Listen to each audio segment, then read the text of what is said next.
রাধে রাধে বন্ধুরা, আশা করি তোমরা সবাই ভালো আছো। আমিও ভালো আছি। রান্না বান্না নিয়ে চলে এলাম। আজকে ভোলা মাছ করব। ভোলা মাছটা একটু অন্যরকম ভাবে করছি। একবার এভাবে ভোলা মাছ করে দেখো, এর স্বাদ মুখে লেগে থাকবে।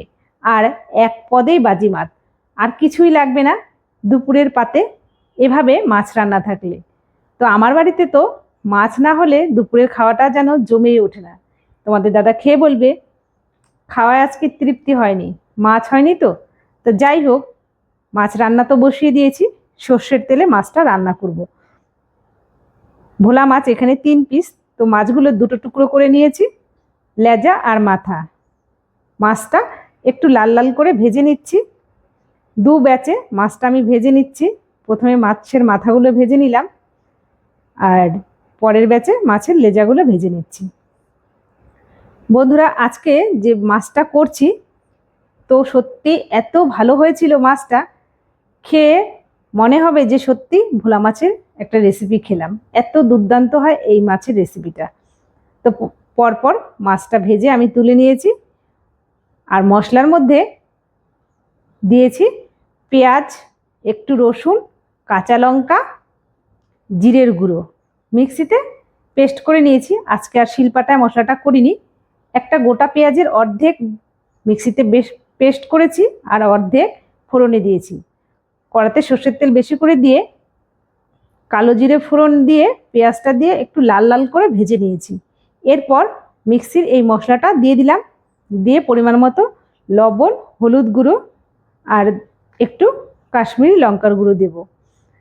দিয়ে একটু মশলার সাথে জল দিয়েই মশলাটা কষাবো। এতে মশলাটা কষানো কিন্তু খুব সুন্দরভাবে হয়। তো মশলাটা জল দিয়ে একটু সময় ধরে কষাতে হবে। এতে তরকারির স্বাদটা কিন্তু অনেক গুণ বেড়ে যায় মশলা জল দিয়ে কষালে। মশলা থেকে তেল ছাড়া পর্যন্ত আমি কষিয়ে নিয়েছি। এরপর দিয়ে দিয়েছি কিছুটা পেঁয়াজ কুলি।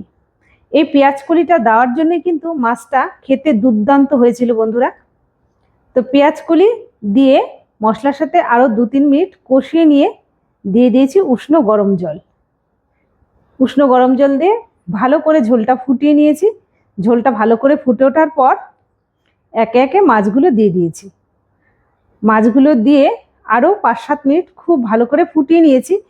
তবে মাছের ঝোলটা যারা পছন্দ করো তারা একটু গাঢ় গাঢ় ঝোল নামিয়ে নেবে। আর আজকের এই মাছের ঝোলে আমি কিন্তু একদম ঝোলটা শুকিয়ে নেব। একদম শুকনো শুকনো করে এই মাছটা খেতে আরও বেশি ভালো লাগে। তাই আজকের মাছটা একটু ঝোল থাকবে না। একটু সময় ধরে মাছের ঝোলটা একদম পুরো গামাখা করে নামিয়ে নেব। আর নামানোর আগে একটু ধনেপাতা দিয়েছিলাম। এতে আরও সুস্বাদু হয় ধনেপাতা দিয়ে, পেঁয়াজ কুলি দিয়ে এই ভোলা মাছের রেসিপিটা। আমার মাছটা হয়ে এসেছে, এবার নামিয়ে নেব।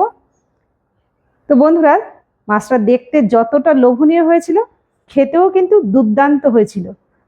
তো তোমাদের নামিয়ে একটু দেখাচ্ছি। দেখো, মাছের ঝোল না থাকলে কি হবে, একটু গ্রেভি দিয়েই ভাত কিন্তু খাওয়া হয়ে যাবে।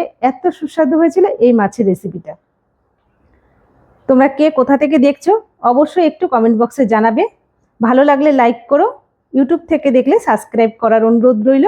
ফেসবুক থেকে দেখলে ফলো করো।